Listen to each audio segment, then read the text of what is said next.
Croyez-vous en Dieu? Je crois qu'il existe une explication pour cet univers que l'on pourrait appeler Dieu.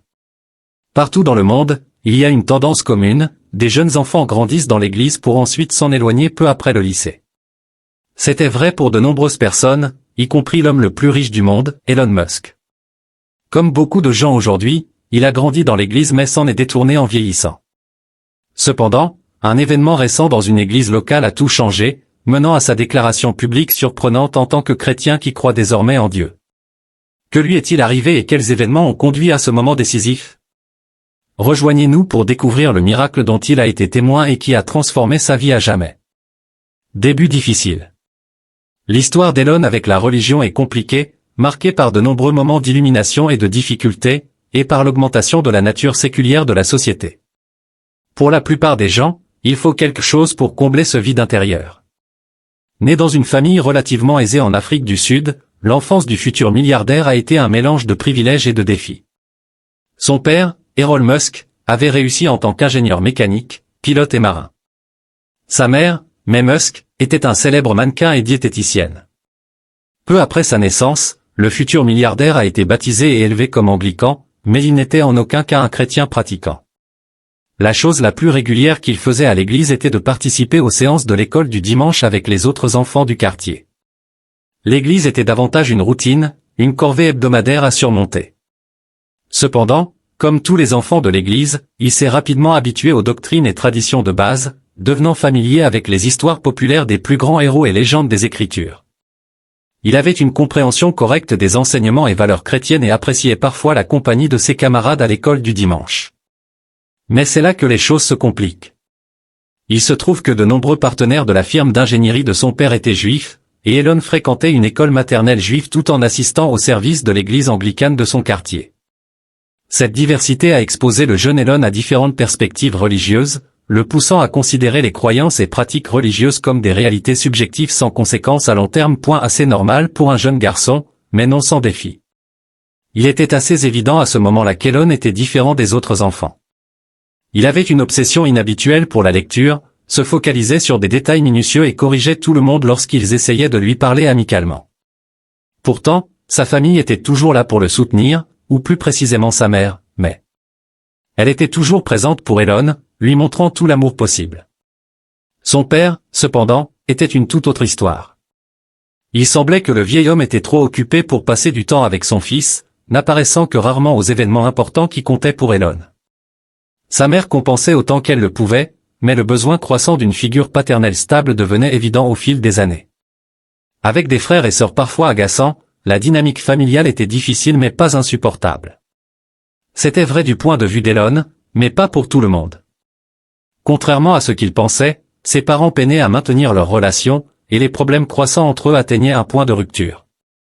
Ce n'était pas longtemps après le 8e anniversaire d'Elon que ses parents ont divorcé, un événement difficile qui a changé la trajectoire de sa vie. À la suite des procédures légales, Elon était censé vivre avec sa mère May et ses frères et sœurs dans leur maison sur la côte est de l'Afrique du Sud. Mais au fil des années, Elon a commencé à ressentir le manque de son père. Comme il le rappellera plus tard à l'âge adulte, il éprouvait de la pitié pour son père, qui vivait désormais seul, sans personne pour lui tenir compagnie. Cela semblait presque incompréhensible pour sa mère May et ses frères et sœurs, car il était bien établi qu'Elon n'avait pas la meilleure relation avec son père. Pourtant, Elon insistait pour rester avec Errol, croyant qu'il pourrait avoir une belle relation maintenant que les autres membres de la famille n'étaient plus dans les parages. Ainsi, quelques années après leur divorce, la mère d'Elon le laissa partir vivre avec son père. Il pensait enfin pouvoir se rapprocher de son héros, passer du temps avec lui, recevoir des félicitations pour ses exploits académiques et être applaudi lors des événements importants à venir dans sa vie. Mais contrairement à ce qu'il espérait, les choses n'étaient pas si simples et malheureusement, Elon allait la prendre à la dure. Il fallut de nombreuses années d'efforts vains pour réaliser que vivre avec son père était un mauvais choix. La situation devint si mauvaise qu'il en vint à décrire Errol comme un être humain terrible, le maltraitant verbalement pour les moindres erreurs. Cette description s'avéra juste, car Errol était reconnu comme une personne dangereuse, au-delà de son rôle de mauvais père, avec plusieurs épisodes de crises émotionnelles, d'agressions physiques et de comportements criminels justifiés légalement comme de la légitime défense. Le caractère de son père s'avéra bien plus complexe qu'il ne l'avait imaginé, laissant Elon seul pour naviguer dans de nombreux problèmes en grandissant. Durant son adolescence, il devint le stéréotype du nerd, se tenant à l'écart et s'immergeant dans les livres. Il se renfermait tellement qu'il lisait des encyclopédies entières. Sa mémoire photographique, capable de rappeler la plupart de ce qu'il avait lu, rendait son obsession des faits minutieux agaçante, lui valant le surnom de Monsieur Je sais tout que personne ne voulait avoir comme ami. Cette caractéristique deviendra la base de ses futures innovations et exploits. Pendant cette période, le concept de religion ne faisait presque aucun sens pour lui, car tout ce qu'il point à ce moment-là, tout ce qu'il vivait semblait prouver qu'il n'y avait pas de Dieu. L'idée d'un être puissant qui aurait le pouvoir d'intervenir pour rendre la vie plus facile, mais qui ne faisait rien, lui semblait répugnante. Cela n'aidait pas non plus qu'il soit fréquemment victime d'intimidation par les autres, étant le garçon silencieux et frêle avec une personnalité réservée. Il n'était pas surprenant qu'il entre souvent en conflit avec les cultures extraverties et charismatiques d'Afrique du Sud. À ce stade, Elon en avait assez de toute la haine et des abus. Pour y mettre fin, il choisit de prendre la voie difficile, il s'efforcerait de réussir plus que quiconque. Il montrerait au monde qu'il était à la hauteur, qu'il ferait un nom pour lui-même et que tout le monde serait forcé de le reconnaître.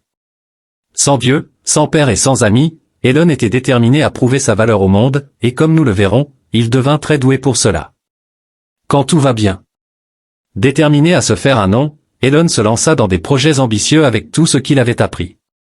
Parmi ses premières réalisations figura la création de Zip2, un projet cofondé pour être un guide urbain destiné aux journaux. 3 ans plus tard, ce projet connut un grand succès et fut vendu à Compaq pour plus de 300 millions de dollars en 1999. Cette même année, il créa une entreprise de paiement en ligne appelée simplement X, un nom que de nombreux utilisateurs connaissent aujourd'hui pour d'autres raisons. 3 ans plus tard, l'entreprise devint PayPal et fut vendue à eBay pour 1,5 milliard de dollars en actions. Profitant d'une autre opportunité prometteuse, Elon Musk fonda SpaceX en 2002, une initiative audacieuse visant à coloniser la planète Mars dans les décennies à venir. 2 ans plus tard, il rejoignit Tesla Motor ANC, une entreprise spécialisée dans la fabrication de voitures pour un public de niche, en tant que président honoraire. Ces idées novatrices apportèrent un grand succès à l'entreprise, et ce n'était qu'une question de temps avant qu'il ne devienne PDG. En 2006, SpaceX avait déjà construit le Falcon 1, la première fusée développée par une entreprise privée à atteindre l'orbite. Cet exploit en lui-même était impressionnant, et les réalisations suivantes menèrent à la création du Falcon 9, une fusée utilisée par la NASA pour d'autres projets de lancement de satellites. En 2010, l'entreprise développa un autre bijou technologique appelé Dragon, qui devint le premier vaisseau spatial privé à livrer du fret à la Station spatiale internationale. Chez Tesla, les exploits d'Elon ne faisaient que commencer avec la célèbre voiture Model S, acclamée dans le monde entier pour ses performances exceptionnelles. Le modèle connut un tel succès qu'Elon dut construire de grandes usines spéciales en Chine et ailleurs pour produire le véhicule et ses accessoires à plus grande échelle. Depuis 2006, le jeune milliardaire avait également réalisé de grands progrès dans le domaine des énergies renouvelables, en rejoignant d'autres visionnaires pour fonder SolarCity, une entreprise visant à fabriquer des produits fonctionnant à l'énergie solaire avec un système énergétique plus efficace. En 2015, Elon gagna encore plus d'argent en acquérant cette entreprise sous la marque Tesla pour produire des accessoires durables pour les produits Tesla. Cette même année, il fonda OpenAI avec des leaders partageant la même vision, souhaitant rendre l'intelligence artificielle accessible à tous. L'année suivante, il fonda également Neuralink, une initiative visant à aider les personnes souffrant de troubles mentaux grâce aux outils modernes et aux technologies les plus récentes. En 2020, la valeur marchande de Tesla dépassa largement la barre des 100 milliards de dollars, faisant d'elle l'entreprise de fabrication automobile la plus prospère de l'histoire. Les choses s'améliorèrent encore en 2021 lorsque Forbes déclara Elon Musk l'homme le plus riche du monde, avec une fortune dépassant les 200 milliards de dollars en septembre. À ce stade, Elon avait accompli tout ce qu'il s'était fixé comme objectif dans sa jeunesse, il avait bâti de nombreuses entreprises et initiatives prospères et possédait des milliards de dollars à la banque, un nom connu dans le monde entier, avec tout le respect et la célébrité qu'il désirait. Quand tout va mal. Au milieu de tout ce succès, Elon rencontra de nombreux chrétiens vivant des vies simples et épanouies. Même s'il avait une soif de connaissance, il ne pouvait pas vraiment y faire grand-chose, car il y avait peu de livres à lire. Ce qui rendait ces rencontres fascinantes, c'était que ces croyants restaient fidèles à leurs convictions, même s'ils connaissaient des difficultés financières. Elon n'était en aucun cas religieux, mais il avait un profond respect pour ces personnes qui restaient dévouées malgré les épreuves que le monde leur imposait. Pour lui, la religion à ce stade était comme un mal nécessaire qui aidait les gens à surmonter les moments difficiles, pas quelque chose qui le concernait.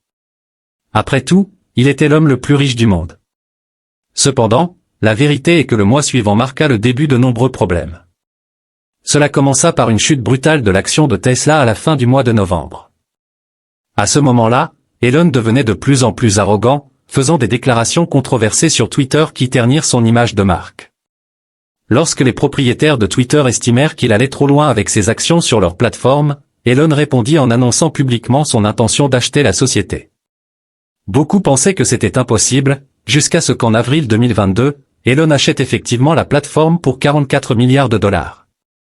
Elon croyait que son leadership rendrait la plateforme plus ouverte à la liberté d'expression et à la représentation, mais cela n'eut pour effet que de faire chuter considérablement la valeur de l'entreprise. De moins en moins de personnes étaient intéressées par la plateforme, car les nombreux changements qu'il y apportait semblaient incommodes pour de nombreux utilisateurs. Dès le début du mois de décembre, Elon avait perdu jusqu'à 100 milliards de dollars de fortune personnelle alors que la marque Tesla déclinait. De plus, Twitter, désormais appelé X, n'était pas rentable, ce qui faisait de l'acquisition de 44 milliards de dollars une perte potentielle à long terme. À la fin du mois de décembre, les pertes financières d'Elon atteignirent un record en atteignant 160 milliards de dollars, la plus grande perte de fortune de l'histoire. Et les choses ne firent qu'empirer. La valeur boursière de Tesla continua de chuter au début de 2023, et à la fin de l'année, l'entreprise avait connu une baisse de 65% du prix de ses actions. La vie personnelle d'Elon était un désordre total et tout était sous les projecteurs. Ce fut sans aucun doute une période difficile pour Elon, mais cela l'incita à réfléchir à de nombreux aspects qu'il avait ignorés par le passé, y compris la religion. Cette ouverture croissante à la fois conduisit à une interview célèbre avec la chaîne conservatrice chrétienne de comédie The Babylon Bee. Lors du podcast, Elon exprima un profond respect pour les enseignements et la vie de Jésus. Il reconnut également qu'il avait appris à la dure qu'il valait mieux tendre l'autre joue, comme l'enseignait le Christ, plutôt que de se mêler à des controverses pour le simple plaisir. Il exprima également son désir de devenir chrétien si le Christ existait vraiment et sauvait les gens comme la Bible le dit. Il ne savait pas encore que cette déclaration publique changerait à jamais le cours de sa vie. Le point de bascule d'Elon avec Dieu. Début janvier 2024, Elon se rendit à Las Vegas pour une conférence technologique. Il était arrivé quelques jours avant l'événement principal, Elon était arrivé à Las Vegas pour se reposer seul dans un hôtel. Il avait besoin de temps pour lui, mais n'ayant pas grand-chose à faire durant le week-end, il enfila des vêtements décontractés avec un déguisement simple et se rendit dans une église locale non loin de l'hôtel. Pour Elon, c'était l'un de ces moments où une personne célèbre voulait goûter à un aperçu de la vie normale. Et quel meilleur endroit pour une telle expérience un dimanche matin que dans une église de quartier? À ce moment-là, le célèbre milliardaire portait le poids de nombreux problèmes et avait simplement besoin de prendre un peu de recul. Peut-être qu'une part de lui espérait trouver quelque chose à l'église, ou peut-être voulait-il juste vivre sans la pression et les regards incessants.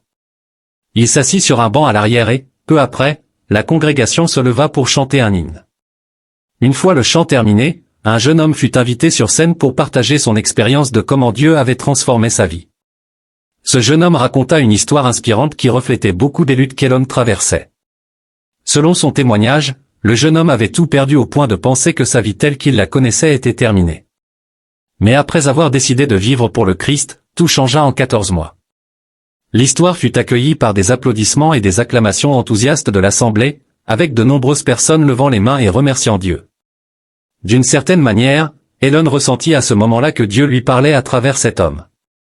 C'était comme un moment cathartique où le milliardaire comprit que Dieu avait toujours été conscient de ses luttes et de ses échecs. Le Dieu qu'il avait appris à mépriser avait toujours été là, aidant le jeune homme de manière mystérieuse. Il commençait tout juste à comprendre cela. Des larmes coulèrent sur ses joues alors que la congrégation se leva pour prier. Ensuite, Elon retourna discrètement à son hôtel, avec une joie nouvelle qu'il ne pouvait expliquer. Malgré ses nombreux problèmes, il ressentait une paix intérieure, comme si tout allait bien se passer, une paix qui dépassait toute compréhension, y compris la sienne. En juillet 2024, Elon Musk eut une conversation intéressante avec le commentateur de style de vie populaire Jordan Peterson. Les deux influenceurs partagèrent leurs réflexions sur la religion chrétienne, chacun expliquant comment les enseignements et le dogme avaient influencé leur vie à long terme. Lors de cet épisode, Elon s'identifia publiquement comme un chrétien culturel, impliquant que bien qu'il ne puisse pas défendre les revendications spirituelles de la religion, il choisit de la vivre comme une extension de sa vie quotidienne. Il encourage désormais tout le monde à faire de même, cherchez, dit-il, et peut-être que vous trouverez aussi la vérité. Alors, que pensez-vous? Elon Musk est-il désormais un chrétien authentique ou s'agit-il simplement d'une autre phase passagère de sa vie? Faites-le nous savoir dans les commentaires ci-dessous. Si vous avez apprécié la vidéo, n'oubliez pas de l'aimer, de la partager et de vous abonner. Cliquez aussi sur la prochaine vidéo qui s'affiche à l'écran, elle devrait vous plaire.